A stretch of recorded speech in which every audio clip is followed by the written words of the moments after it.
I would like to call Upper Allen Township Parks and Recreation Advisory Board meeting to order. We'll start with the Pledge of Allegiance here. Please rise. I pledge allegiance to the flag of the United States of America and to the republic for which it stands, one nation, under God, indivisible, with liberty and justice for all. Before we continue, I would like to mention this meeting will be live streamed via Zoom for those who wish to attend virtually. A recording of the session will be made available on YouTube after the meeting has adjourned. So we will begin with roll call. We'll begin to my left. Christina Dryden. Nick Christie. Jason Sapoznik. Jeff Kluke. Stephen Leisure. Alexis Manana. Chad Krebs. Eddie Mayer. Tiffany. Jim. In the back corner, sir. Yes. Thank you.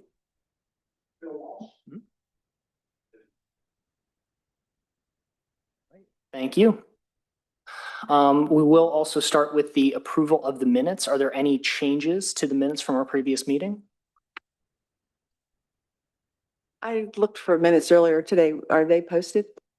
I do believe they were posted, correct? The minutes don't get posted until they're approved by you guys. Ah, They're in the email when we send the email to you guys. That was the email from last week, correct? Correct. I guess I didn't see that. Would we like to move on with the approval, knowing they weren't read by everyone? I'd like to read them because I had some pretty extensive comments. I can tell you they are reflected, but yeah, if we want Okay. to table it, Well, I trust you guys. Chad, I know this is my first meeting. Are we able to table this and move the approval of the meetings to the next meeting for? You can, they just won't be posted publicly until you approve them next month. All right. Then I think we'll move past that until everyone from the board has been able to review those minutes. All right. Chairman's announcements. So first and foremost, I would like to introduce myself. My name is Nick Christie. I am the new chair of the Parks and Recreation Advisory Board here in Upper Allen Township. Very excited to be stepping into this role and working very closely with Christina as my vice chair. So thank you very much for supporting me there.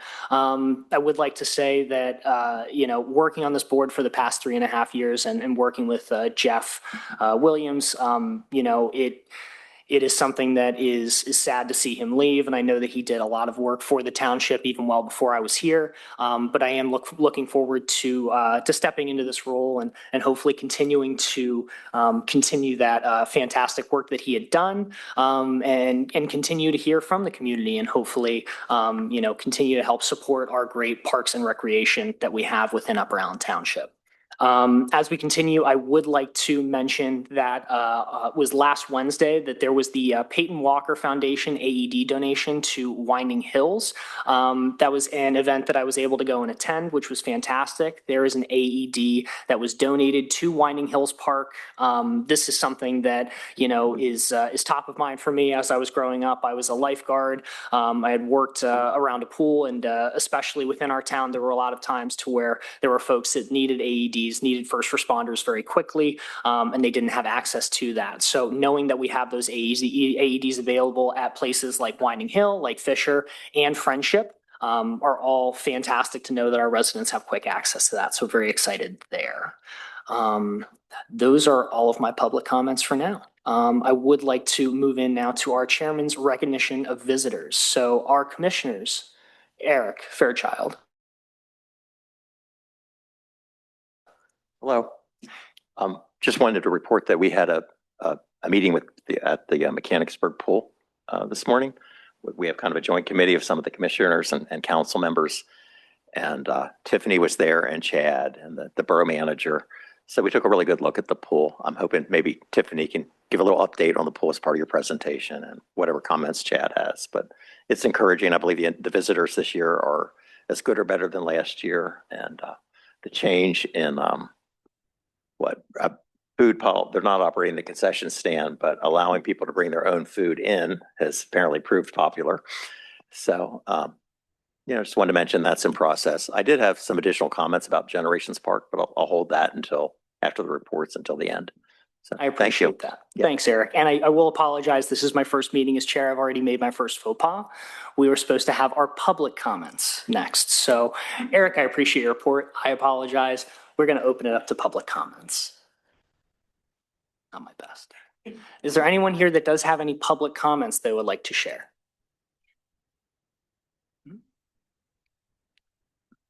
I would just ask that you come up, you share your name, your address, and then whatever you would like out of the advisory board before you share all of your information. Okay. I'm sorry, Janine, do you mind if you pull the microphone down and then there's a button at the base of the microphone you can press, it'll turn green. Now you may begin. Thank you. Hi, I'm Janine Nacarado. I live at 788 Aurora Drive in Mechanicsburg in Cortland Park. We're a 55 plus community and I love where we live. And I'm a Philadelphian, so I'm somewhat new to this area, but I'm here because I received a letter from Chad Krebs. And I just really want to address this because this letter is somewhat unfriendly and our back of our homes face the plot of land that is never taken care of until in December. They decided to plow everything down and then leave all the wood debris. And there's a community of animals that live back there, which I see and my neighbors see, and we know these animals, we know the deer, we know they have their babies back there. And while I do think it was so important to clean out that area, it was done in December after these animals already created their winter habitats. So it created a lot of, just mess. And so we know that there's limited budget for the parks, and I've already had discussions, as my neighbors have, and we're told that there's no budget to take care of that area. And so we went ahead and hired our landscaper, the 3 homes that face this one particular part of it that's messy. And I took the initiative to plant 3 trees, newer trees, because just the older ones were torn away and I wanted to make it look nice. And then we were planning to get in touch with the Parks Department because we know that that's your terrain. And someone actually was ahead of us. My neighbor Bob is here with me and he speaks to Chad on a regular basis. He's probably one of the people who got Chad, or some of you guys, I don't know who does it, to do the work initially. We just we want to work with you. I want to work with you. I never intentionally meant to do anything wrong. We just had the opportunity, you get the landscapers, they're ready. And I had the opportunity to get 3 little trees. And I thought in the bald areas, I would put them. And that's what I did. And I'm told in this letter that I have to take the trees out. I was given 7 days to take them out, or I was told they would be ripped out and thrown away. And so I'm just flabbergasted because this is a small community and I would have appreciated a phone call and just something to have said, hey, what were you doing? I did have a conversation maybe 2 years ago with Chad. I thought we would landscape that area, but then I'm busy. I have a business in Camp Hill, and it wasn't a priority. And then everything was ripped down. And then we thought, oh, this is a good time. And then the 3 homes got together. We hired our landscaper. And for what we did really was so important because there were shards of wood that were so sharp. I mean, not just a little bit of it, but it was like all the ground was completely covered. So we hired our landscaper to go in there, who does our community, to pull out all that wood. And he pulled out a huge truckload of wood. And we didn't throw it anywhere. We wanted to remove it so the animals would have a better habitat to live in. And so I'm here because I want, number one, permission to leave those trees there. I spent a lot of money putting them there and hiring the landscaper to do it. And I didn't think it would cause a problem, and I didn't think I needed permission to do that because it was just trees. And I had spoke to Caldine, and she gave me a stay of execution until the end of the month. And so I just want to apologize. I never meant to override anyone's authority. I just really wanted to help out. And we would eventually, I was hoping, because Bob is in touch with Chad on a regular basis, that we would then communicate. We just wanted to look nicer back there. We don't want to create a park. We don't want people going in there and sitting and, you know, we just wanted to make it look nicer and also safer, because it was a dangerous area for, God forbid, a brush fire would go in there. So it is now cleaned out, and I'm really just wanting my trees to stay there so I don't have to go look for a place for them. Sure.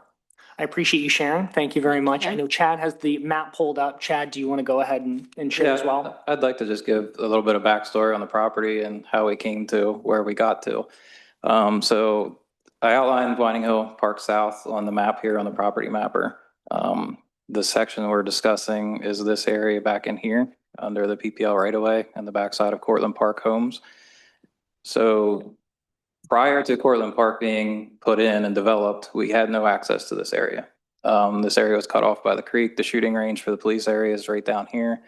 As Janine mentioned, Bob gave us a call about once these houses and stuff were in, about how the area was not maintained, and it wasn't because we never had access. We have limited access. There is a trail that goes out to the road. There was never a curb cut or anything put in, so it's very hard for us to even get equipment back there to start with. So we had, I think we talked with Bob in the spring of last year, and I told him we would get it on the schedule. So DCNR has best practices for mowing wild areas and native areas, and the winter is one of those time periods because of avoiding nesting periods for animals. So we did do this in the winter. We had a couple conversations with Janine. Janine came into a Board of Commissioners meeting last year and requested to do some landscaping and stuff down there. And her direction was from myself and the board to come back with a plan or assemble some type of friends group so we can have a plan and do something down here. I've never got communication back until a different neighbor called us and warned us of what was happening. We don't normally allow this type of thing to happen just because of liability and safety. And this is one of our non-maintained, so to speak, nature areas. Out of our approximately 250 acres of parks, we only mow about 150 on a weekly basis. So we have about 100 acres of these types of areas and other parks and various parks that kind of give the buffer of natural and active areas, as well as the police shooting range is right here in this area. So like I said, we did brush mow it. It does leave things behind. I don't have a crew to go in and rake 7 acres of land for something like this. The trees were overgrown with vines. We got a lot of those cut out. There are some dead trees that are in there now. We typically don't cut them down. They still serve a purpose for wildlife, unless they're imposing a hazard or if they're going to fall across the stream or something like that. So that's kind of our backstory, where we're at. Sure. As Janine mentioned, she did have a conversation with the township manager that extended that letter to a month to remove them. What did I do? Hmm? What did you say I did? I'm sorry, I missed that. You had a conversation with Caldine, our manager, about giving you a month extension.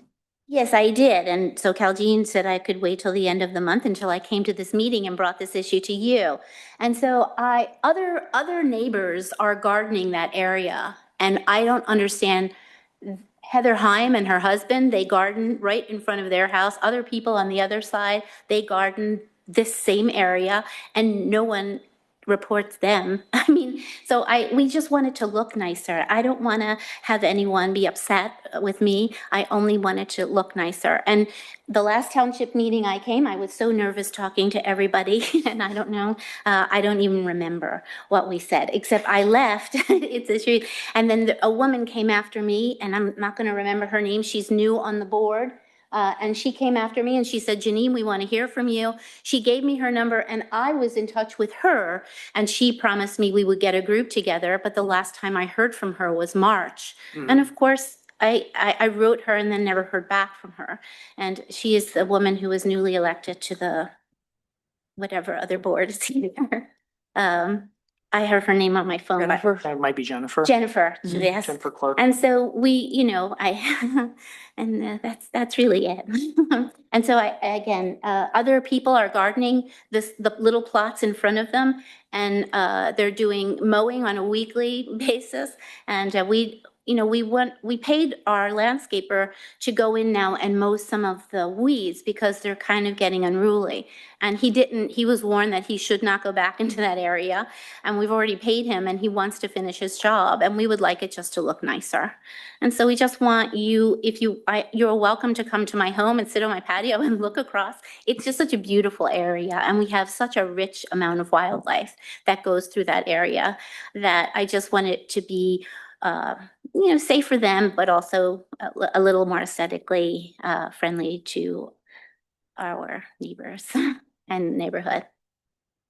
I'm new on the board. This is only my second meeting. I would like, on the map, or Chad, can you explain exactly where we're talking about? Is it back in there or down near the bottom corner?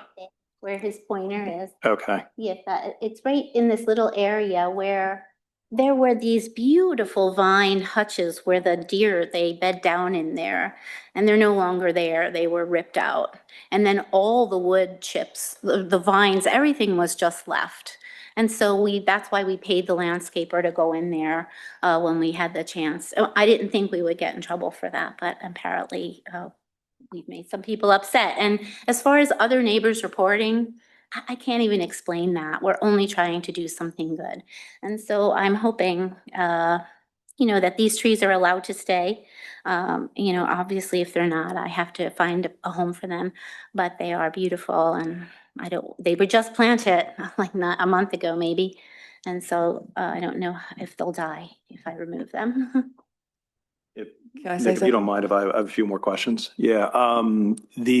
Just how many trees and Three. how many, what kind? They're apple trees. Okay. And you said other neighbors are doing things over there too with Yes, gardening? like for Heather Heim and her husband, they live on the first three groupings of houses there. And that plot, they've made it look so nice. They grew the grass there, they mow it. It used to be really just muddy and just unattractive. And over the last 4 years that we've been here, they've taken care of this whole area, right to the bridge and it's right close to the woods.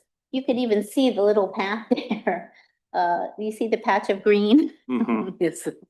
And so it's just so nice that neighbors are taking the initiative to help out. And again, to fill out a form and join a committee, I would be happy to do that. I'm more than happy to do that. I'm a businesswoman. I've had a business all of my life. I understand procedure, but I didn't think this would make such a wave. And so I'm happy to. I'll defer to Judy right now. I have a few more. I'm questions. familiar with the area. I walk there several times a week and I know the deer by name too. Maybe I have different names for them. But it's a matter of jurisdiction and not that can't change, but open spaces carry that burden when you're going to let things be natural. And that'd be a decision for the township to make if that is actually a park area or an open area and, but it isn't appropriate for us. I mean, I would do the same thing if I lived there, honestly, but to do it without the direction of the township. Well, And I wanted to point out that the township has been developing along that trail. They've been putting trees in the newer part along the trail. There's some new trees and there's markers for trees to go in, which there must be a plan. That's the developer. So we only own up here to where this cuts off. And I think the area you're referring to is down here and further where the new trees and stuff are going. So we don't have any plan for ecological balance in that area. It's Not in this it's area. natural. Most of this area is actually covered by PPLs right away, so we can't plant trees past their 100-foot right away as well. Oh, So really the only area in discussion is this small section right in here. And then it also gets split by, this is actually Winding Hills retention pond. So it's split a lot from the park. And one of the reasons why for us to actually maintain it as parkland and invite people in there is not really feasible. Jason, it looked like you had some comments. Well, is what DCNR's best practice, is that to maintain the stream health? by clearing out some of the vegetation, or? I mean, what's just the- forestry practices alone, like they go in and just the wildfire risk, invasives. And like I said, they have whole articles on mowing, when to mow, when not to mow. And that was one of the things we looked at before we even went into that area. Yeah, and so we own the land, so we're responsible for anything that results Correct. from the land. I will say it was kind of rough, the way that it was chopped up and left there. A lot of the trees were shredded and left there. If it had been my property, I would have cleaned it up a little bit more. Well, this is the first time it's been brush mowed since, again, who knows when. I'm sure the farmer never did anything before, so.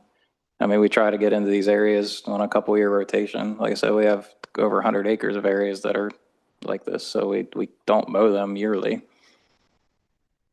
But it's not, so it's not really park land. It's, right? It's It- part of, it's- I mean, it's oh, park it is. property. I mean, Okay. to me, you could compare it to something like Simpson, where the areas in the centers, we don't mow and let them grow wild. Okay. So we could move on something like that because it is a park area. Is that what I'm hearing? Because it's a park area. Move on to something like what? Make a suggestion. Basically, we I don't have, have we one. have I'm just jurisdiction saying. to make decisions it related to feels like- that parcel. Yeah, I don't want, it's our I don't want to speak, Okay. it's none of our Yeah. business. But I think it is our business. Well, it's park property. It's part of the park. I mean, it was this whole section. I don't know how we got up into this area when it was given, but this was all fee in lieu of when Whining Hill development was put in. Judy, do you have a motion or a recommendation?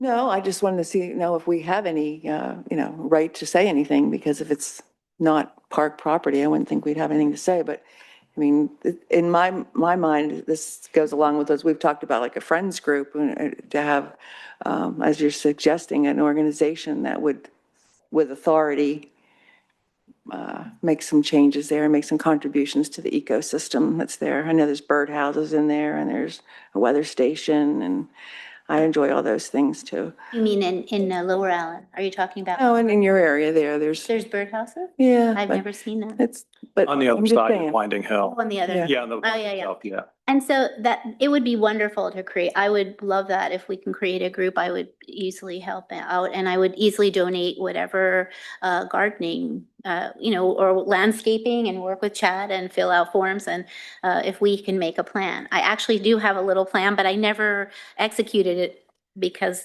we weren't We've sure. been talking as a board about that we would like to see some friends groups in Yes. various parks, and we really haven't formatted how to, structurally do that, but it's definitely on the tip of everybody's fingers that people want to help, people want to get out there and help in the parks.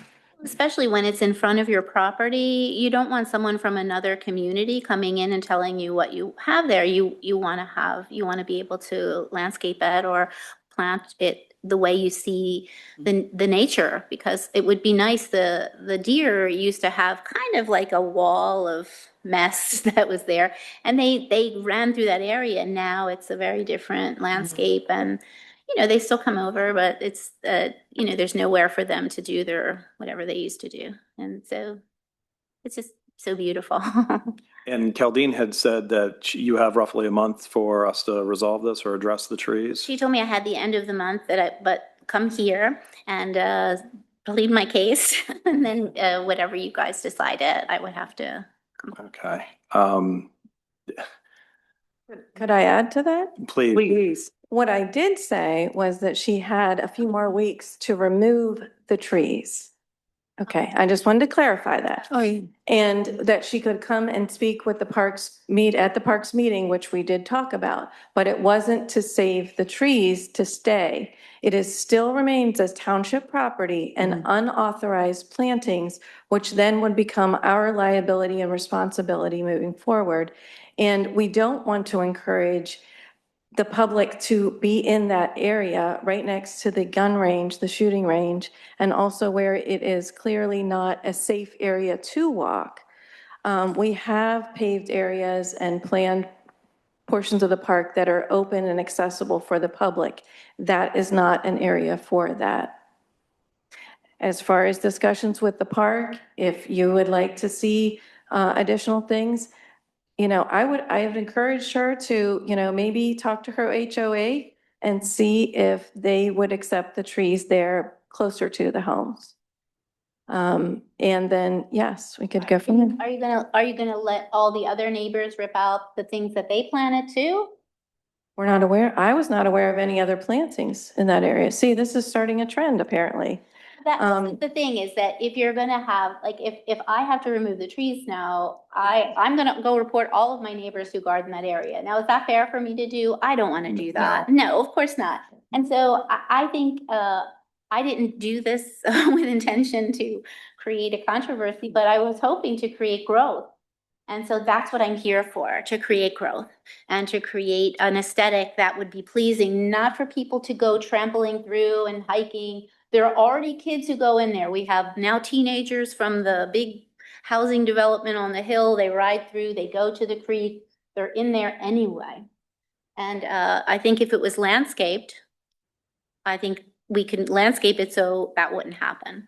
Well, I think to the township's point, if 10 years from now, one of those teens decides, say, I'm gonna climb an apple tree and they fall out of it, that's on the township. There's other trees there. Right. Sure, but then you wouldn't have that But- responsibility because you wouldn't have been the one that planted those trees, I think is what Jason's getting. Yeah, it's just introducing liability. From the township, I can see why the township is not in favor of that, because it's introducing a new liability opportunity down the road. I've heard, Why I chose apple trees is because the homes where our homes were built, it was It's apple orchard. orchards. yeah, And no one ever lived on Sure. that land. So just in honor of that, I thought it might be nice to plant apple trees. it makes perfect sense. I completely, Yeah, then- I'm still nervous standing up here, so No, I'm gonna sit it's- down. I think we all understand why the Sure. trees were Yeah. planted. Sure. And thank you But for coming. unfortunately, Yeah. I You know? wanted to follow up with you. I want to say it's an A for effort and I think Yeah, it's absolutely. great that you're trying to improve that.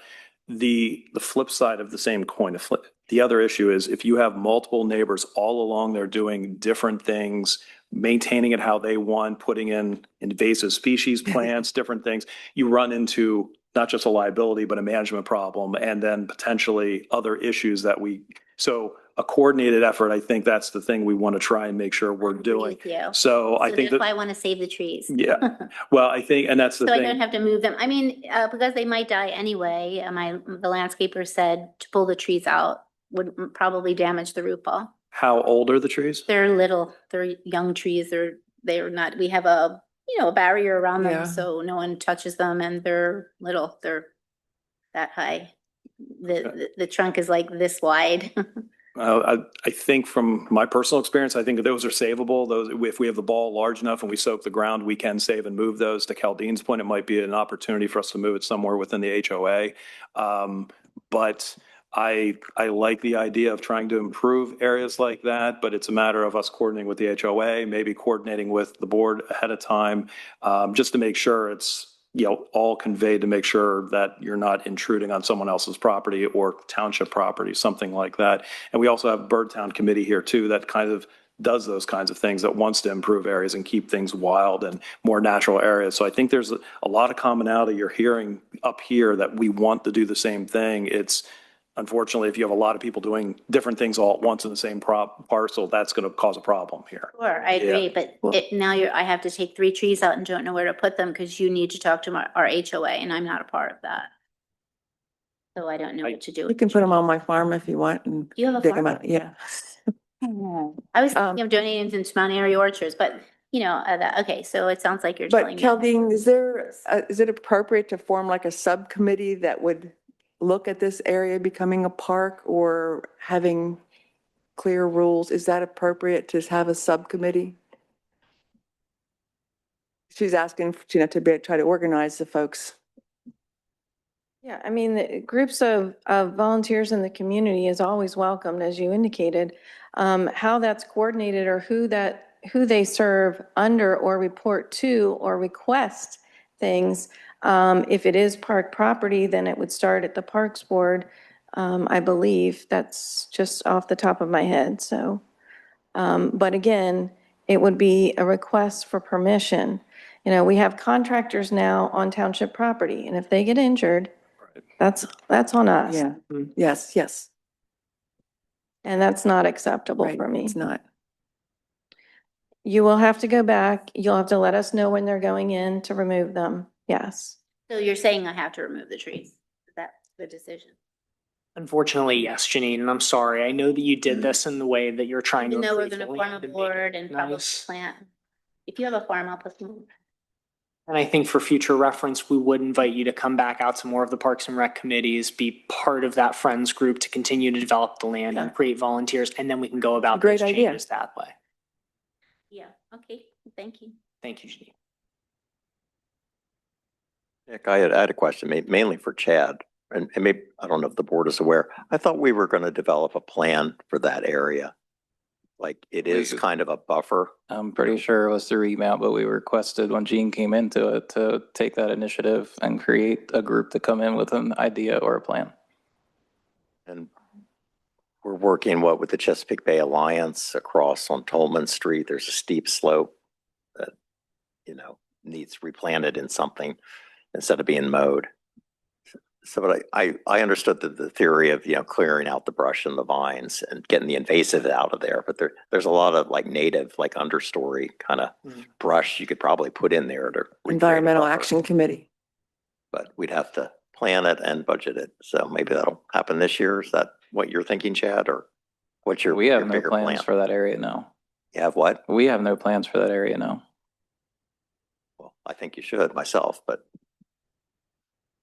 I'm not sure how much I'd want to do in that area with the gun range. I mean, I live on Tolman and can hear the gun range. I wouldn't want to put much effort into that with the worry of if we encourage people to be in that area with the gun range, that just seems like it's a little bit dangerous. And knowing what else is back there too. Like, Yeah. The liability to me just seems too concerning personally. Like I recognize that folks want it to look nicer. And if there are folks that want to come to these meetings and say, hey, here's what we would suggest, here are the volunteers, here's the money we put up. I mean, I think those are conversations that can be had.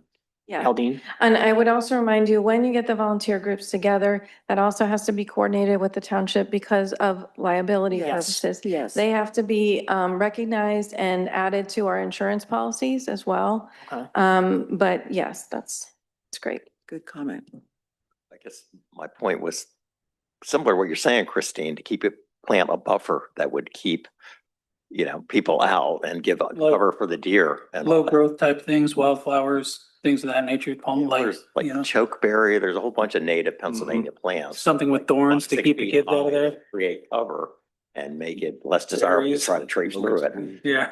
And I mean, Chad? it's definitely an area we can look at and put on our radar, but at this time, we're not adequately staffed to maintain this area. We do have a horticulturalist starting on Monday, and I can put that on her radar as one of the areas we want to keep in mind. And as Caldine and the board said, we're open to volunteer groups and starting something down there. Yes. But again, do we have the staff to be able to do that at this point? No. Not at this point. Thank you. Jeff? What signage is down there to identify that area? We've got signs in, so they're going to be going up here hopefully next week. Okay, because I mean, I think to everyone's point, we want to do the right thing down there. And I think if it's delineated, you have it completely, marked off that understanding this is a wild area. You don't want people trucking through there and getting hurt kind of thing. And also, again, with the gun range, that's an excellent point. We have to worry about that. But I think there is value that we want to make sure that the neighbors have and appreciate a nice area like that too. And then to Janine's point, it's like, she's trying to do the right thing. My concern is that you have a lot of people who want to do the right thing. And if we can get everyone coordinated down there, I think that would go a long way to getting to where everyone wants to. So. Agreed. All right. Any other public comments before we move on?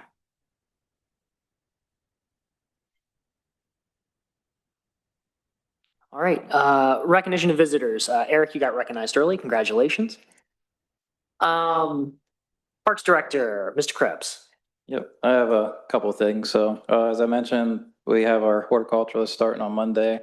That was our open position that we had that kept us understaffed here in the spring. All of our summer seasonals are on staff and started. So basically Monday will be a full complement. The summer guys are here, basically kids, teachers that come in. They do like the pressure washing of the playgrounds, painting pavilions, stuff like that for a couple months. The crew's working on the Trout Run swing set. That was actually a project budgeted last year that we're just not getting to. They should be finishing that up next week or so.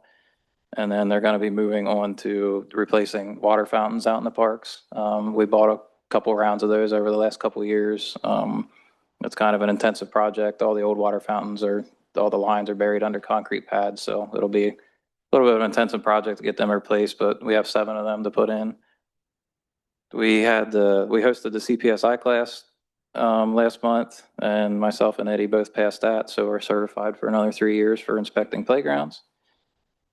We submitted Jeff Williams for an award, and he won that. PRPS does a good job award every year for community champions, volunteers, things like that.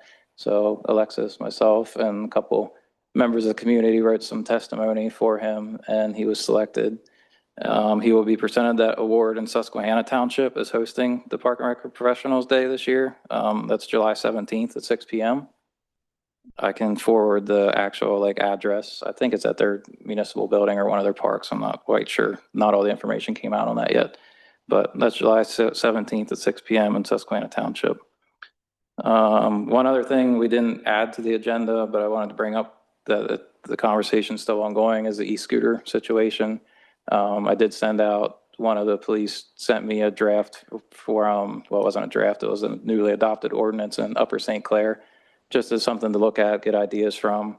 Myself and Eddie have a meeting with them next week, so we're going to kind of pinpoint some things we want to talk about. And then I'm going to I did already request that they come to probably the July meeting, as we can use somebody to bounce questions off, not to necessarily direct us in how we want to write the ordinance, but at least answer laws and things that go along with it to give us the right direction. Awesome. Thank you, Chad. Eddie. What I have is further down the agenda. All right. We'll move on from Eddie. Tiffany.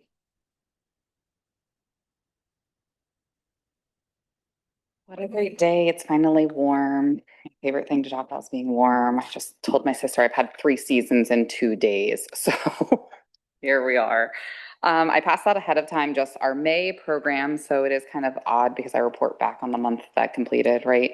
So we didn't have very much going on in May, but I did want to just highlight the playground program, even though it started and we're in the middle of it. So I don't have final numbers. But for all of the weeks, if we count them all together, we have 167 people registered. So that's, if a person's registered for 5 weeks, they count 5 times. So that's counting the whole program, that is 5 weeks. So that's great. I will have how many we had each week and how many kids we provided lunch for, once the program's over. But I just wanted to give you a quick snapshot of where we're at, because it's a lot of families who are sending their kids to our playground program, which is great. And I don't think we've had to do anything because of weather. So that's also really great. So they do get lunch there in case you don't know if they're interested, if they would like to have lunch. The school district does provide free lunches for the kids that are in the playground program. So it's a really great partnership there. Outside of that, we started a summer lunch program with the school district today, with some community funds that have been raised. So as of June 17th, they've given out I say they because I have not been on site for that, but they've given out 287 bags to Mechanicsburg students, which I think is incredible. So we have 3 different locations. I think I reported last time, but I think feeding kids is worth repeating. So we have one stop at Cumberland Point, 1 stop at Rollo Court, and 1 at the high school, each on 3 different days. So each time they get 4 sandwiches, they get 4 of everything. So they have 4 lunches essentially every time they pick up. So really successful. We had no idea, are we even getting enough kids to offer a lunch to, right? And so I think that the school has been overwhelmed in a good way. I know that I'm going out to Rollo Court on July 7th. So I'm really excited to see it in action, because summer's very busy for us. That's my opportunity. But again, I thought it was worth sharing. Everyone from the district is kind of pitching in. It's not just food services. Those of us that are full-time year staff are also going to help deliver the meals and meet the family. So it's been really great. Summer camp started. So that started June 1st. Long summer, literally already planning for January. Summer camp started June 1st. Playground program started June 8th. So we're finishing the 4th week, which is hard to believe, of summer camp. We get about 150 kids each day. We meet at the Soldiers and Sailors Park. So that's going really great. Again, weather, it's been great. We actually, when we were touring the pool today, got to see some of the campers completing their swim tests, which was really cute and endearing and sometimes sad. Yes, they were sad, but the lifeguards were fantastic. So the outdoor pool is open for the season. So I was explaining earlier, we have a really long season. Memorial Day was really early and school got out early. So we started full-time June 1st for the pool, and Labor Day is late. So I am hopeful that in September we'll have some final numbers, and that's not October, but it's a really late season. We're open, the pool's open until September 7th, so which is great for the families. All right, I did try to run some quick numbers. I had some meetings this afternoon, but I tried to get some quick numbers. The average check-in, and this includes members and daily passes, because it was the easiest to grab, was about 288 a day. So that's just an average. So clearly some days are less. But the highest days, there's over 550 people checked in on Friday, June 5th, and Saturday, June 13th. So that was a busy day for the pool. And the pool memberships, so if you recall, they switched to adult packages and children instead of families. And they're just in total, there's 886 adult passes currently that were sold and 760 youth passes, which is interesting. And I am, my profession, I would expect more youth than adults. So we don't have I don't have anything for the municipalities or residents, but those were just some quick numbers I was able to pull before I came. And all of our programs are going. Summer musical, they're doing a show today at 7, so go after, but they're doing shows tomorrow at 11 a.m. at 7 p.m. at the middle school. It's free if you want to go see Elf Jr. So they've been working for 3 weeks on that. And I'll report on all of our summer programming in July, but is there any other questions? What's the show? Elf Jr. Oh, Yeah, it's like Christmas in June instead of July. I love it. I love it. There was a play day. Oh, Hey, can you turn your mic on and ask that question again, please, so everyone can hear? Thank you. I want to get the right word. What's it called? When Field day? field day. There was a field day in June. yes, that is being ran by the township crew. So I think Oh. Eddie's going to speak on that, right? Was Yeah, the he'll summer speak. camp, were the summer camp children involved with that? No, because we're at a different park. Yeah, I had brought that to attention before, that maybe Yeah. they could be involved in that because that's a great activity. Yeah, they're going to the musical tomorrow. And then, Activity too. Same time. and then, I like this. So if I wanted to know what's going on in the parks, I should go to the Mechanicsburg Area School District Rec website to find out like that the volleyball camps are going on or that there's a soccer tournament, Yeah, we do those kind of things. We only do program registration. Anything at the actual parks is through Upper Island Township. So we do like a volleyball camp, like you said, we do volleyball camp, we do swim lessons, we have adult Zumba, we have mosaic classes. So we are more recreation program focused. And your crew over there handles all of the parks. Yeah, so my point being, as a Park and Rec board member, people ask me what's going on, who are all those people who are there in the park? And I'd like to be able to inform myself as, what's going on. Right, that information Yeah. is through the township. Yeah. Okay. I don't handle any of the soccer tournaments or anything.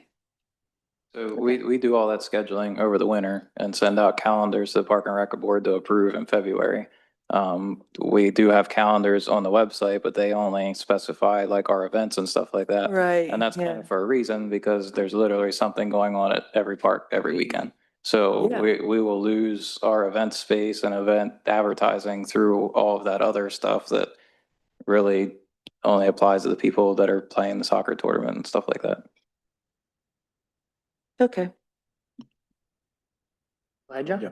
But I can forward you the calendars that were sent out in February. That'd be helpful. Thank you. Wanted to follow up regarding the summer lunch program. Can you explain for the benefit of the class exactly how all that is funded and why we're doing it? Yeah, so the school district, I'm going to go back to before I started with the school district, so don't fact check me. But they did summer feeding like during COVID when everybody else had done it. And so the easy transition, my understanding was to go to the playground program because they want to still provide lunches for families. I think we can agree that we're probably not, well, clearly, we're not reaching all of the families because the playground programs are offered in very specific locations based off of accessibility and where the playgrounds can be, right? So we had always, last year we did kosher and Fink and Binder. So we actually just went to kosher this year because we saw the need is greater in kosher, for the program, B, lunches, and then we're at Fisher and Winding Hills. And so as a school, it was recognized by the school counselors, social workers, honestly, and myself as well, like Cumberland Point, Rollo Court, we can't reach them, right? There's not a park. There's not a way for us to be like, we're going to go do a program and provide lunch every day like we are at these other parks that are established. So they have community funds that have been donated to be used specifically for feeding, the children in our community. And so this is one of the ways that they've decided this year to like, let's see if it's going to work. When we go to Rollo Court, are we going to be able to provide lunches? So it's primarily like maybe Wildcat Foundation, local dollars, as well as. It's not school district funds. But there It's donations. any state funds in that too? Because I thought some of that. I wouldn't be able to speak clearly on that because I'm not in the food department. So I'm not exactly sure. It was just more of a curiosity to. Yeah, no, that's a great question. Well, it's just to raise the issue because I know that that's something why they're still provided because the need is there when you have it with Department of Ed providing money for that during school year. Correct. The need continues in the summer. So. And Alexis, in your wonderful newsletter, could you put some reminder for everybody about that, how to donate to that, to the food programs? Yeah, I'd gotten some information on how to contact them a while ago. I'll see if it's the same for, I'll get you the information, Alexis. You're welcome.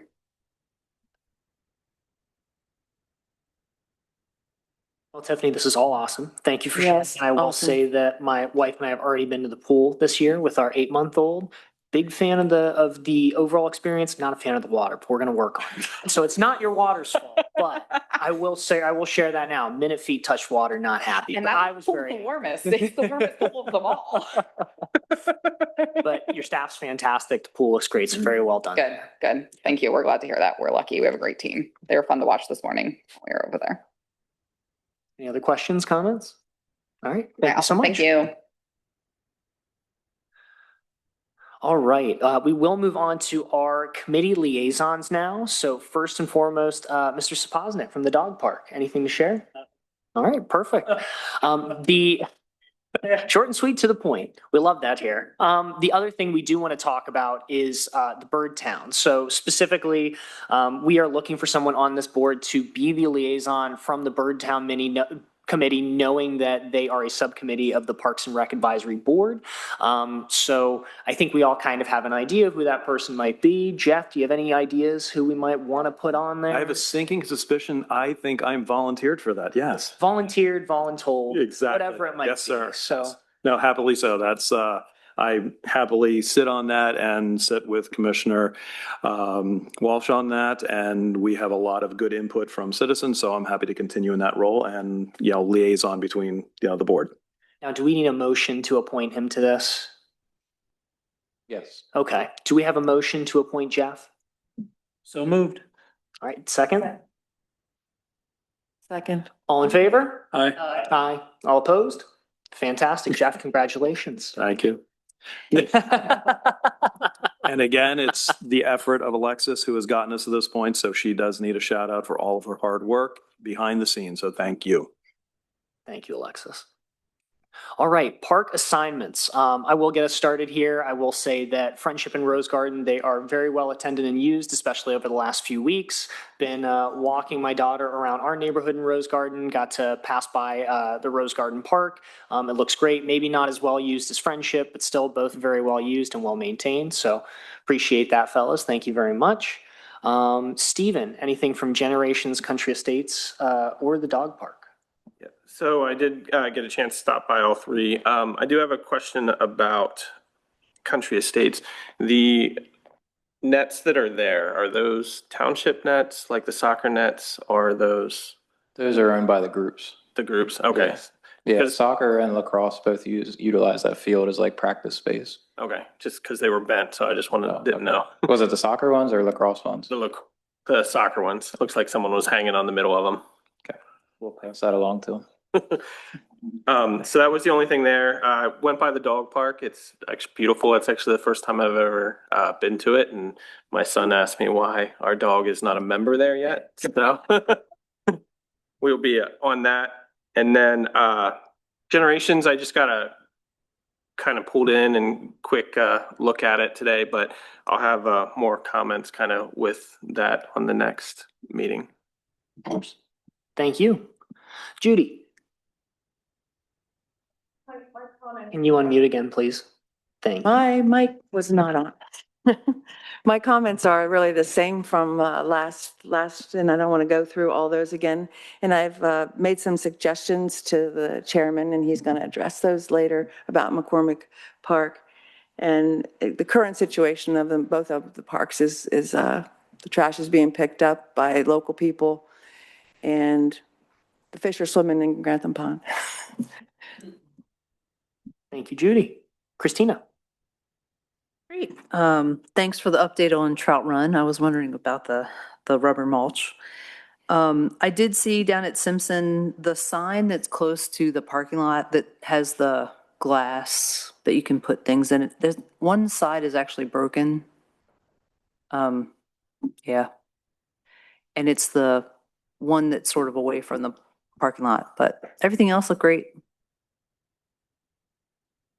All right, Jeff.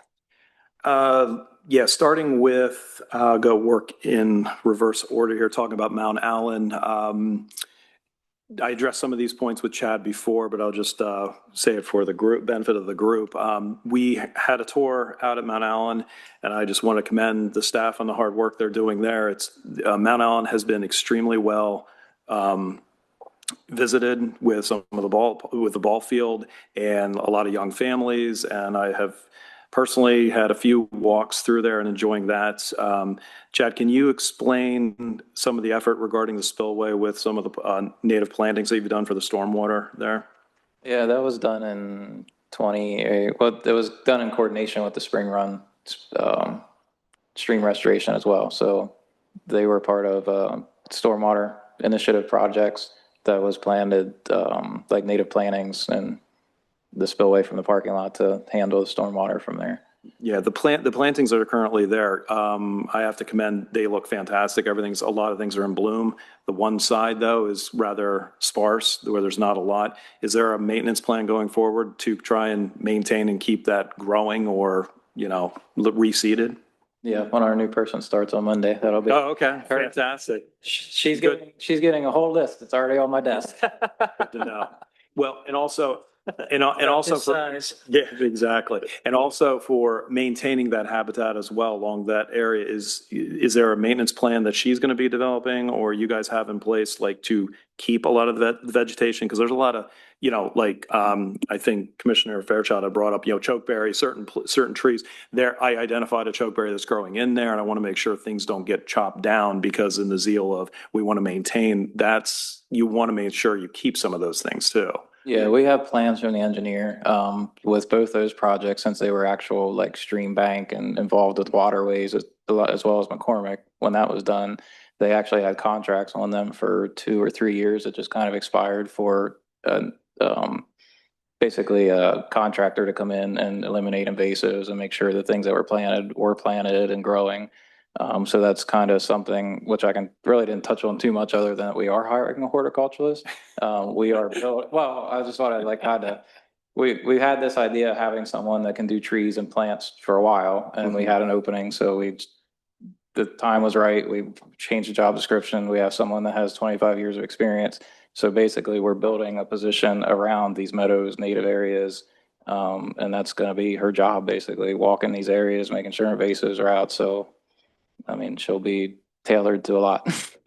I think I can speak for everyone. Thank you on that. That sounds great. Can you give an update regarding the water fountain situation at the park? Yeah, that was after Trout Run swing set. That's what we're moving into is replacing the water fountains. There's 7 of them between all the parks. Okay, and that's the thing, because I know that some people were commenting on like some are on, some are off, and okay, because that's one thing that I know that some people were looking at it, but there's no signage, so there's a little confusion. So just wanted to make sure about that. And then I did raise the issue regarding the park sign at the end of the road. Someone had unfortunately backed into it or bumped into it, so it's a little angled right now. And addressing that, and I think that's the only issues I had regarding Mount Allen, but again, quality of you guys taking care of it is appreciated. It looks fantastic. Spring Run, same thing, some of the same issues. It's just maintaining, the stormwater basin right there, I think.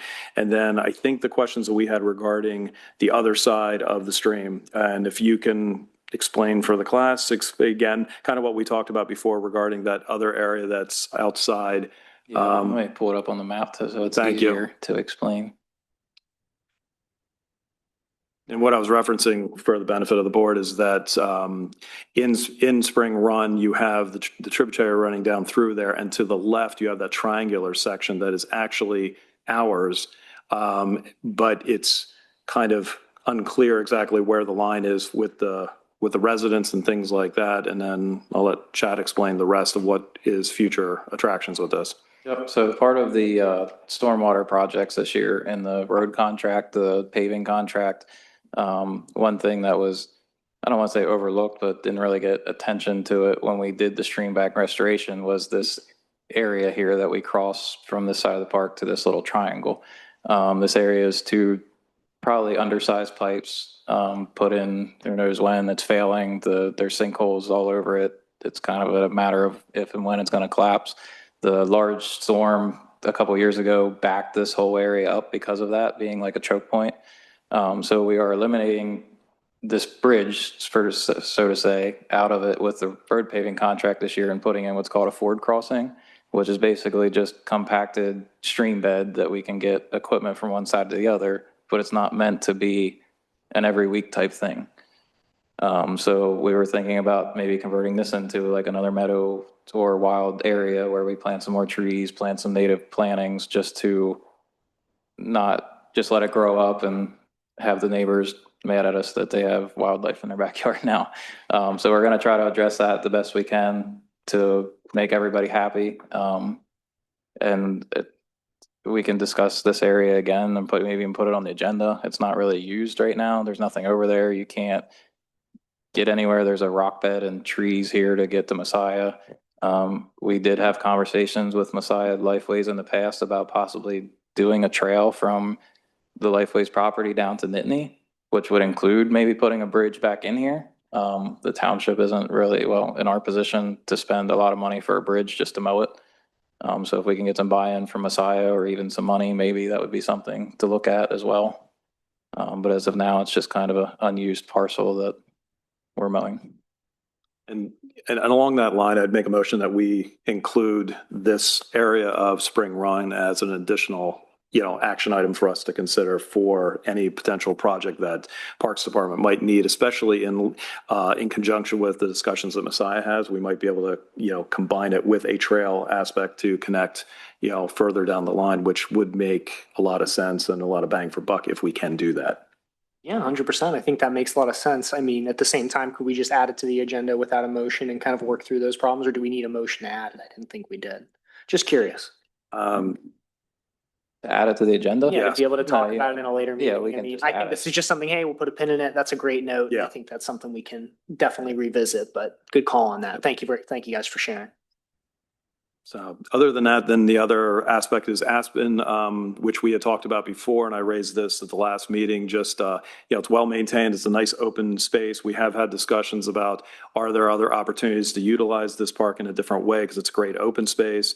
And we do have the stormwater drainage area that I think we had discussed might be good for a post or a sign, just to make sure if anyone's walking along there that they can't say that they weren't warned. So something along that line. But other than that, that is my report.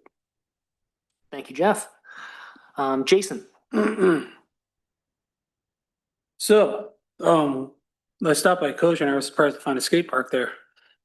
So are we still, what's our role with Kosher Park at this Yeah, I point? probably should have put that in our update. I've been kind of hands off of that project.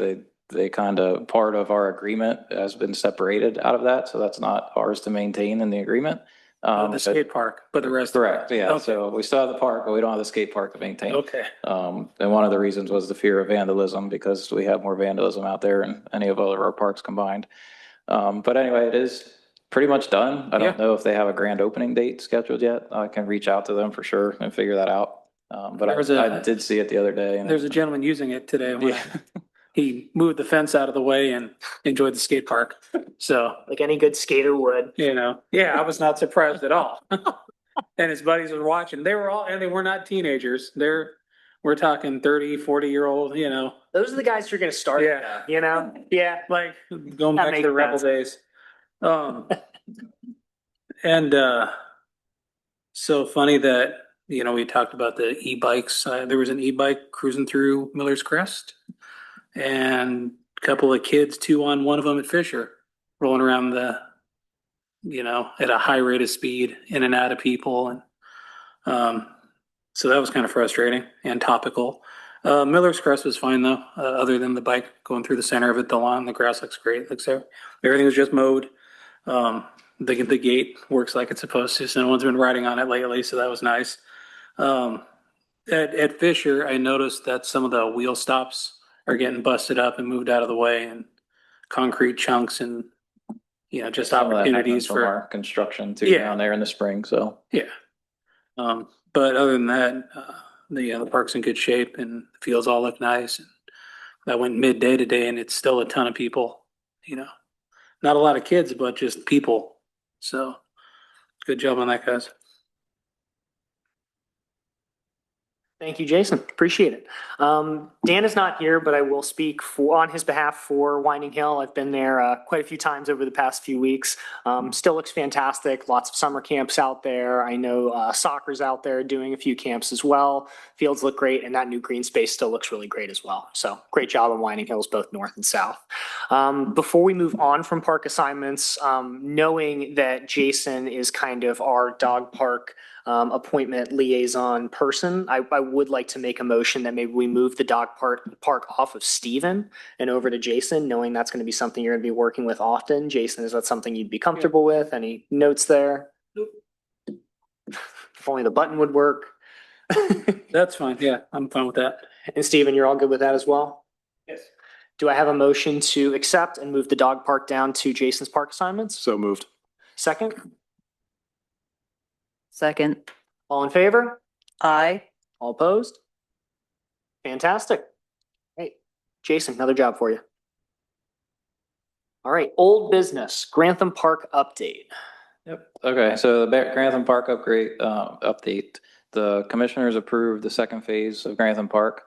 So we're in contract phase right now. The contractor that's selected was Rogel. The contracts were signed by all parties except the township. We're waiting on them in the mail, and then we're going to sign them. Right now, we're looking at a pre-con meeting kind of in the middle of July with a potential notice to proceed for July 20th of them starting the project.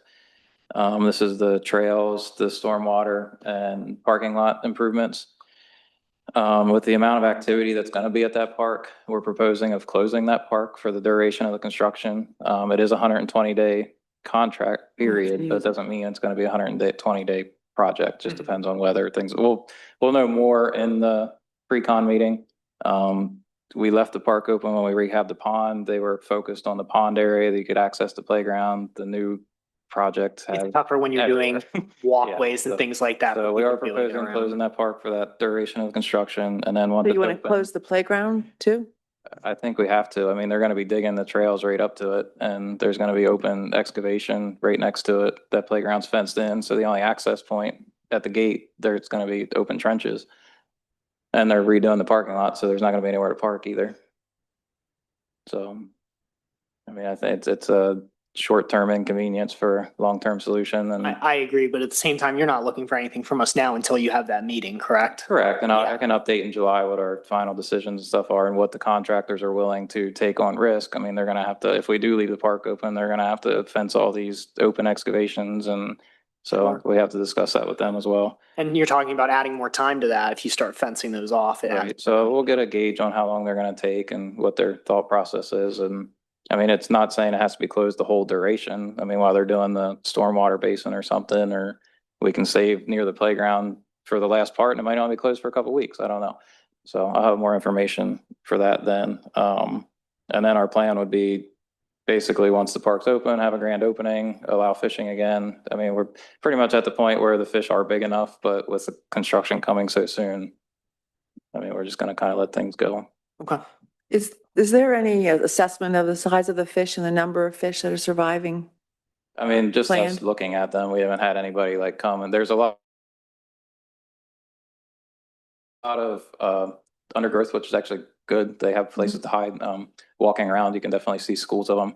I was out there with the engineer when we were discussing the project, and there's fish beds that the sunnies and bass were making all over the place. So just seeing groups of them as you walk around, I think we have a decent amount, and they're probably 6-7 inches already. So like I said, they probably could be fishable now, but we're not going to cause waves and say, hey, come down and fish, and hey, the park's closed. Yeah. So It just seems like it'd be scientific to find out how our population is surviving in that environment, especially if there's going to be a downtime there. I spent a lot of time as a teenager working for the Fish Commission and doing fish surveys. I would wonder if those local sportsmen's clubs would be interested in helping with that, or some we can local reach out to them. biological. Or we can also reach out to Messiah University again too. David Foster and his biology class did a lot of research down there over the years for us leading up to this project. So I can see if that's something his class would come out and do for us. I'd like that. All right. Anything else on that, Chad, before we move on? No.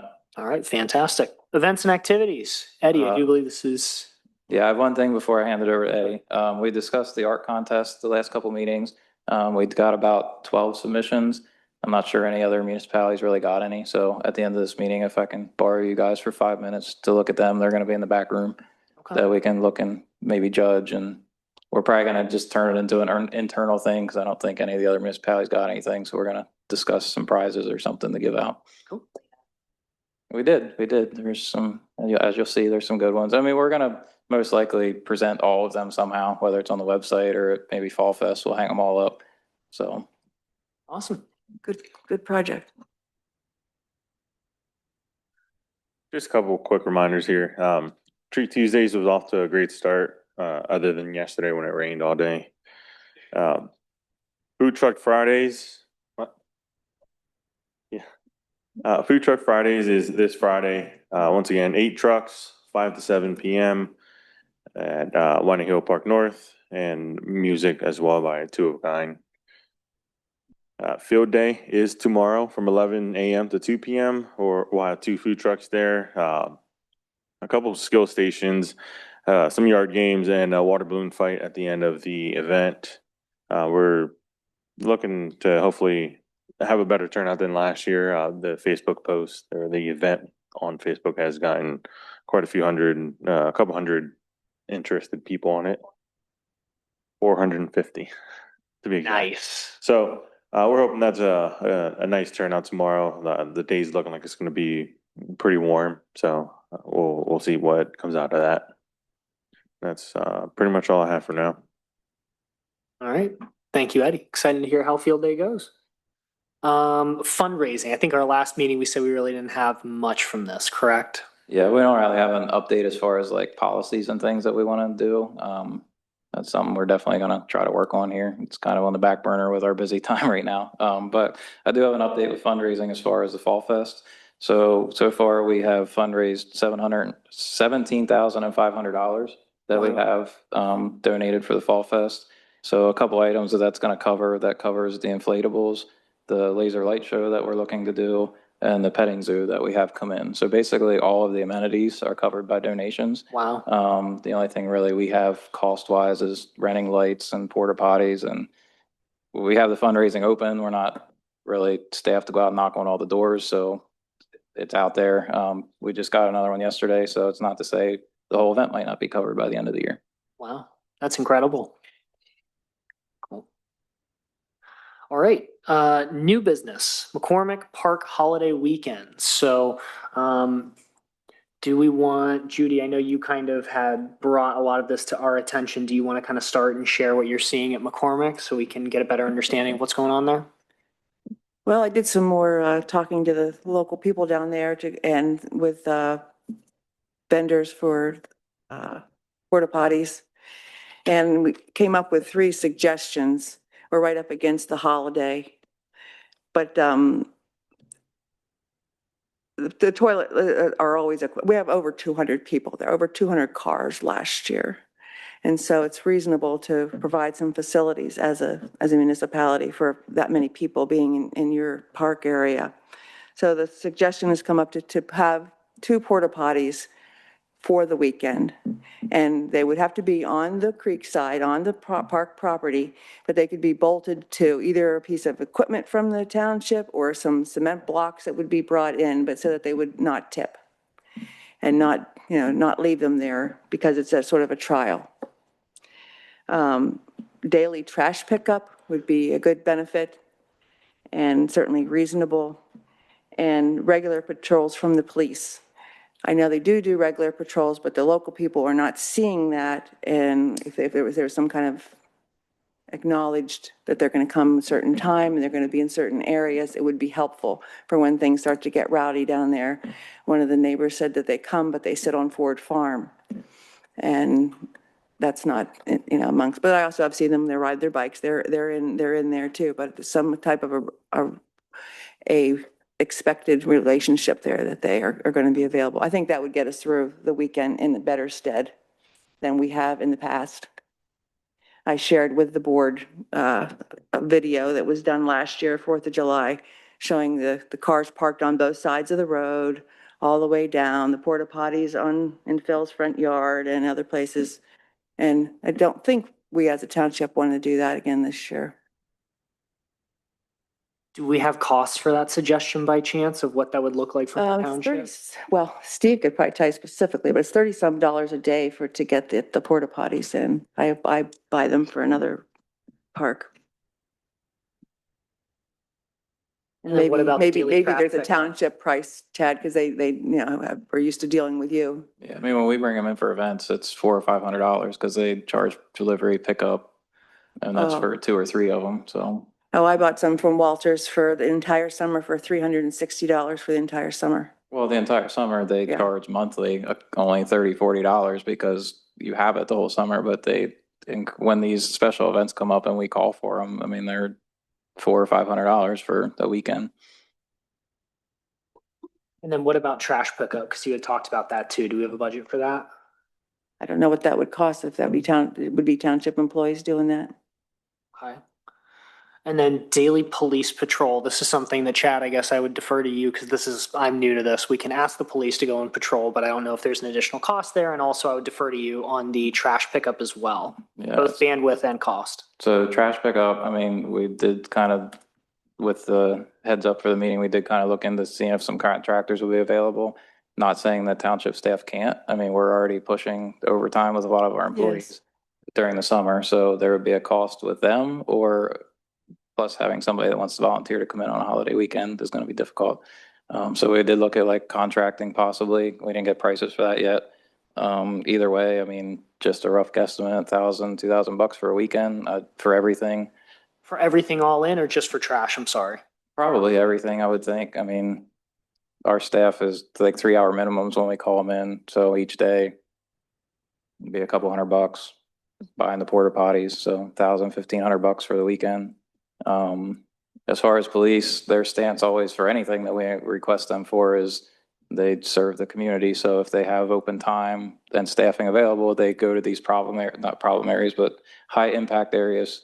They do it for our events. They don't normally bring in extra staff. I know I think for 4th of July, they actually do bring in extra staff just because of other issues like fireworks and things. But it's basically, if they have time, they patrol the areas. If they're on calls or other things like that, they can't spend their whole day sitting down there. Sure.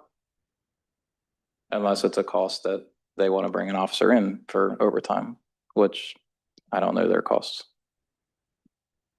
And as of now, we'd kind of need to look to say, we don't have a dedicated budget for something like this. So this would be outside of our regular costs, correct? Correct. If we want to, I would leave it up to your board to make a decision tonight, and we can take it to the BOC and I'll get some better estimates for what it would cost for these weekends. I don't think we can make it happen for 4th of July. I mean, the next BOC meeting's July 1st, trying to get some of the stuff coordinated by then. I mean, we can try, but I can't guarantee it for this next holiday. Jeff? Judy, with all due respect, I would not support this. If you Field of Dreams mentality, you build it, they will come. I don't want to have porta potties down there even temporarily because you're going to have probably even a mass exodus of people flocking there. And you're assuming that these are all township residents. And that's the thing. We're probably getting a lot of people, 200 cars or whatever you're saying. I'm not comfortable putting structures down there in a floodplain, and calling McCormick a park is a stretch at best. And that's where I was kind of discussing with Chad before. I mean, we have our parks being active, passive, more natural areas.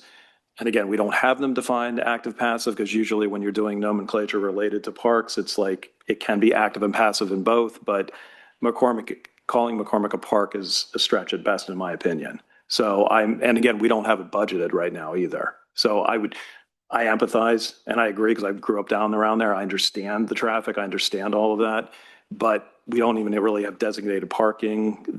We need to have better riparian buffers and stones along there to stop the erosion on there. The flooding down there is bad. I just think we really need to look at that much more detail rather than making a snap judgment of trying to have park staff trying to do equipment or anything like that. Again, I empathize, but I just don't think cost-wise it makes sense It's either. going to happen, but whether we are prepared for it or not, it's going to happen. So I'm suggesting that we prepare as best we can. And then, yes, we need a much bigger plan. But in the meantime, people will be coming and they'll be leaving their toilet paper in the Hockenberry's front yard. And that's not what I think our township wants to have happen. I don't disagree with that. I think it's more of an enforcement issue or something like that we really have to emphasize that this is not that kind of a recreation area. So it's a matter of maybe defining that signage, something, but I understand it's been an issue for a long time, but I'm really, really reluctant to try and put infrastructure, equipment, hard structures, anything like that down there because I'm afraid of the costs and everything that we just don't have planned for right now. So I want to look into it with you, but I just don't think right now is the time. Any other comments from the board? Yeah, I know that we want to keep this area clean and we know we want to prepare for these things, but I am concerned about the timetable. I am concerned about, putting things down there and kind of inviting that additional grouping of folks to come down and use them, especially when we talk about porta johns and things of that nature. But I would like to make a motion. Is this something that we as a board would like to bring to the BOC? All in favor, say aye. Aye. All opposed? Aye. I would say not bring it to the BOC at all. I don't think it's even worth bringing, to be honest.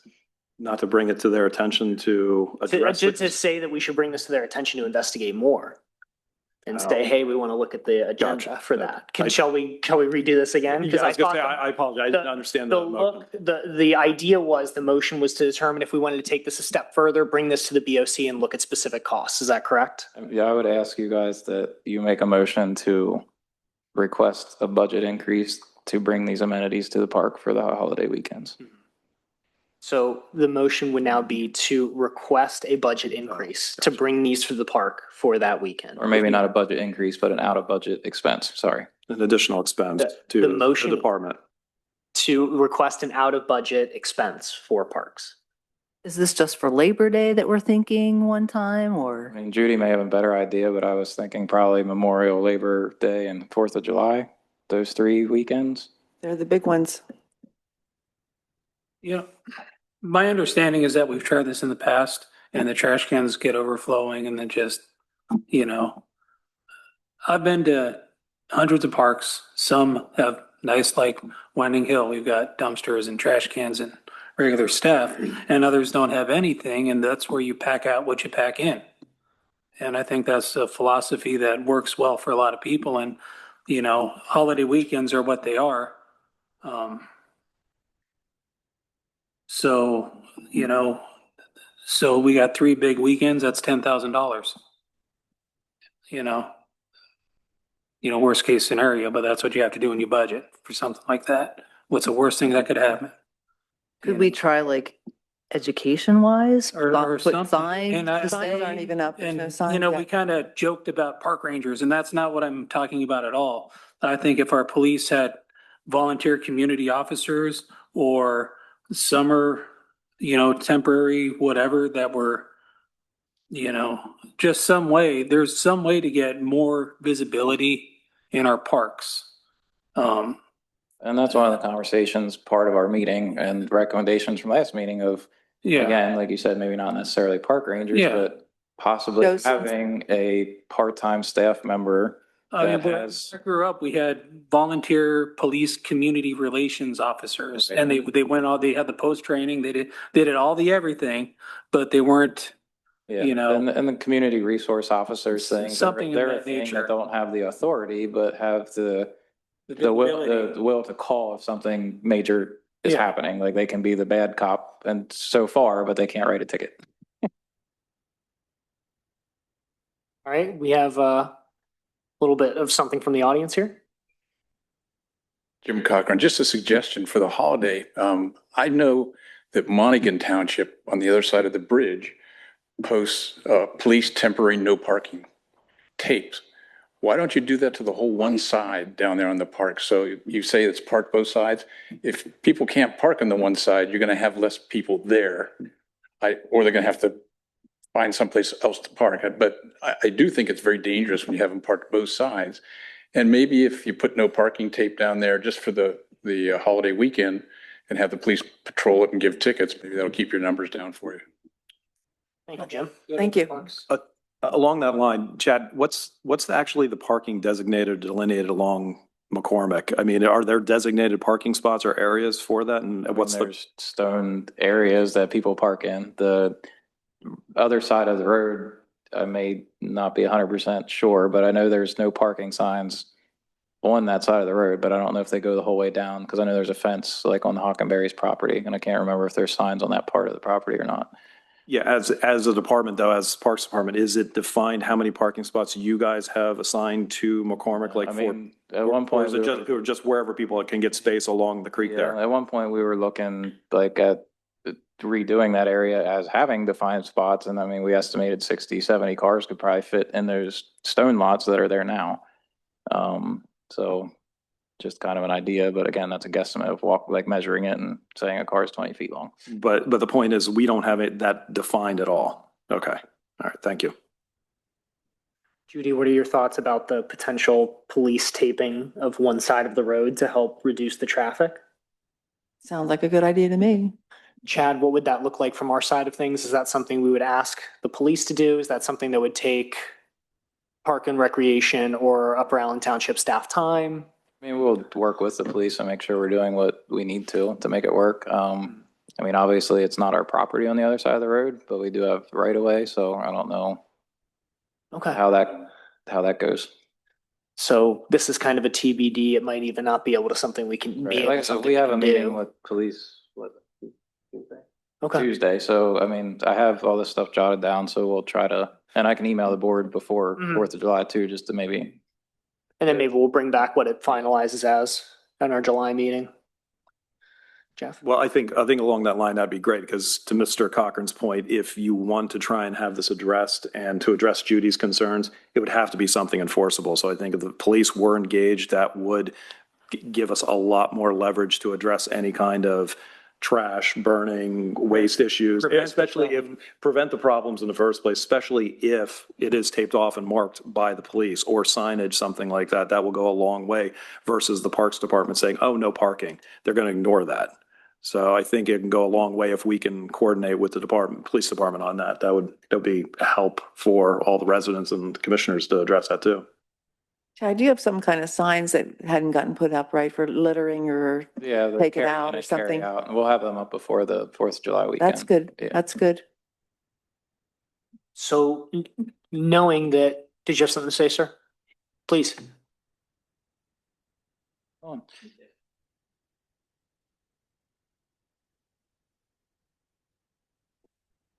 Josh Brown, 834 Grantham Road. Actually, glad this topic came up because I was actually down at McCormick on Sunday evening at 7:45 p.m. and I captured a couple photos. And I follow a motto of a scout is clean, and I will give you credit. I have a couple pictures here of some participants who had trash bags tied to their mirrors of their vehicles and stuff, and they were parked in an angle, so I could drive my full-size truck down McCormick. And Chad, you're right, there's about 80 parking spaces because I counted. So everything that you guys are talking about, I will give the community credit where credit is due, and I'm happy to share these photos with you. But there are people are doing their due diligence down there. The only concern that I have is that I have 3 children carrying an inflatable down McCormick Road to get in the creek with no parental supervision. So if you're going to engage the police, I think that's one thing that needs to be taken into consideration. So thank you. Thank you. Yep. Do you guys want these photos? Could you share them with, I guess, Alexis? I'll email them with Alexis. So knowing this conversation started with the first idea being an increase of budget, is that something we still want to explore and discuss? Yes, I think it's a worthy to have an increased budget to satisfy the needs in that park. Is there a second on that motion?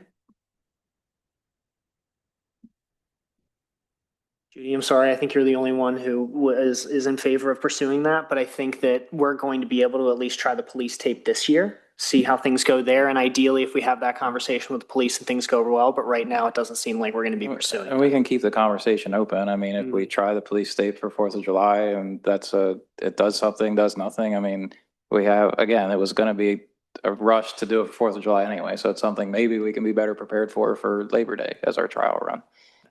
And I wanted to reiterate that too. It's like I said to Judy, it's like, I don't agree with trying to do it immediately right now, but it has been a long-standing issue that I think it warrants us having much more conversation about it and consideration of that and what other options there are. I don't think it's a black or white issue. I think there's a lot of options we can do, and I think we should going forward. Yes. Hi, Phil Walsh, 443 McCormick Road. We're right across from the park for quite a bit of stretch of that park.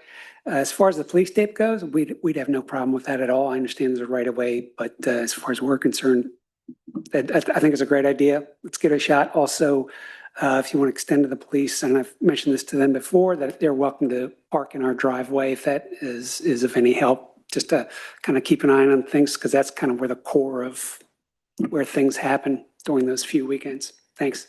Thanks, Phil. Appreciate it. I think that's it there, unless anyone else has. I'll just say I appreciate everybody's comments and recognition of the issue. Thank you for bringing it, Judy. Great. I think that's all we have. So we will adjourn our meeting, but our next meeting date and time will be July 22nd, 2026 at 6:30. Jeff?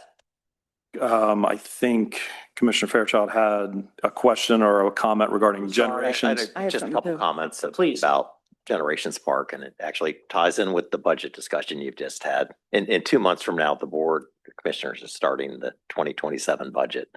So we had a discussion at the last Public Improvement Committee about some improvements at Generations Park, which we look at next, and so forth. I'm pretty sure the BOC will approve the trail loop, to complete the perimeter trail next year. I think that's pretty much a no-brainer. So I put together an email and just looking back at the Dirk and Netson report, how many people attended the public input sessions, what they wanted, and intended to be helpful. But one thing I noticed is Dirk and Netson called it the party barn. It's that white building next to the barn. And they never identified a use for it other than restrooms. And it's like a 2-story facility. I mean, I don't know how many Park and Rec have been in it or looked in the windows at least, but it seems like a building that we could renovate and work with. That's kind of an educational facility for Birdtown or whatever, and maybe have a deck on the one side of the building. It faces the meadow and the birds. And so in terms of just budget, I just thought,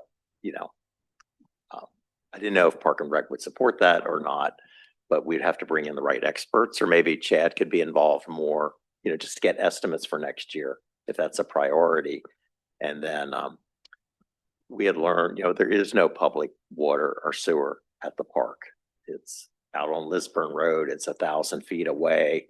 I think the engineer told us it would be 1.4 million just to run sewer back to the barn area. So I had previously learned that when I was working on the farmhouse relocation, that it had perked in front of the barn.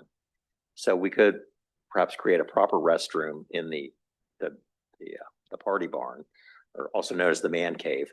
You know, as part of an educational facility, we would have your own sewer back there. And I just thought it was worth, discussing, but definitely was not really identified in the Dirk and Etzen report other than restrooms. So I just wanted to toss that out. Nick, can I move to approve the minutes from the last meeting? I did read through these. I think we might be beyond that one for now, unless we can approve it now. I don't see why you couldn't. Yeah, you can approve it. Well, first, before we move on to that, Eric, I appreciate you sharing that. Christina, I think. Yeah, I think it's a great idea. I mean, especially as we develop the meadow, I mean, it would be a great place for education. So, yeah, I would encourage. Sitting there and let's at least come up with some plan for Yeah. it, I think. Just two things on that from me. First and foremost, I think we should continue. I think Jeff had brought this too, is if we want to continue to bring up things about generations, we should add it to the agenda so we can make it part of that conversation. I appreciate the note, but getting to the end of the meeting, getting through all these other pieces, just want to give it the time and attention it deserves. The other piece that I think I continue to notice is the percentage of township residents who participated in that initial survey. I think we agreed it was 1% the township survey. Does that sound correct for the Acorn survey? As we continue to talk about this, and again, maybe we can add it, Chad, to the next meeting's agenda, but I would love to see something that's more accessible for township residents to respond to that same survey, whether it's QR codes in parks or trying to send it out on social media, something along those lines. I don't know what the best way to do that is, but I think we need to get that 1% number up, because I don't think we're doing that park a service by trying to work on data that's 1% of our township residents. But again, I appreciate you sharing that, and I think we should make it a rolling conversation. That's true. That's Yeah, true. it's old data with a very small sampling of the community. And now that, the trails are going to be in and people have had a chance to get out there, I think people would have a better understanding than the grand opening walkthrough. Now a lot of people, spend time out there and can appreciate what we have out there, and it might make more sense. Yeah, it was. That is a great idea with the QR code, because it's sort of like, what do you want to see next? I mean, just let people's imaginations run wild. I think it'd be nice, and you could even stick to that similar survey, whether it's like, hey, here are a few items that we're suggesting, or hey, write in your own, whatever it might be.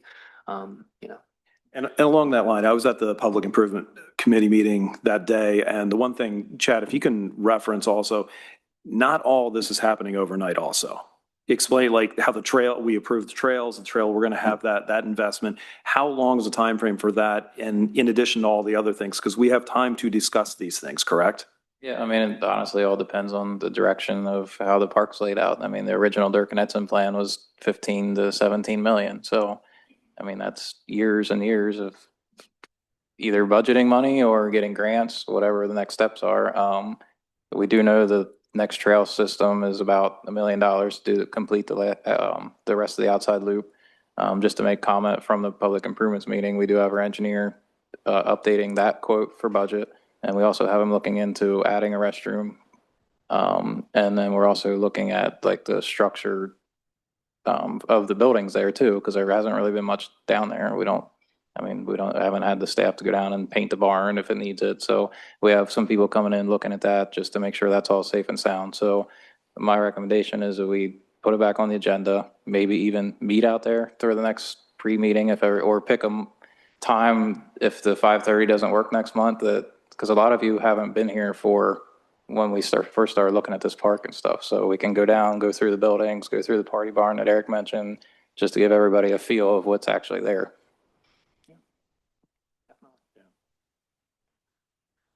All right. Before we do adjourn the meeting, Judy has read the minutes. So do I have a motion to now approve the minutes from our previous meeting? So moved. Do I have a second? Second. All in favor? Aye. Aye. Where we usually start the meeting, we're now ending it. So thank you very much, everyone. Next meeting will be July 22nd, 2026 at 6:30. This meeting is adjourned. Don't forget, I need you guys for 5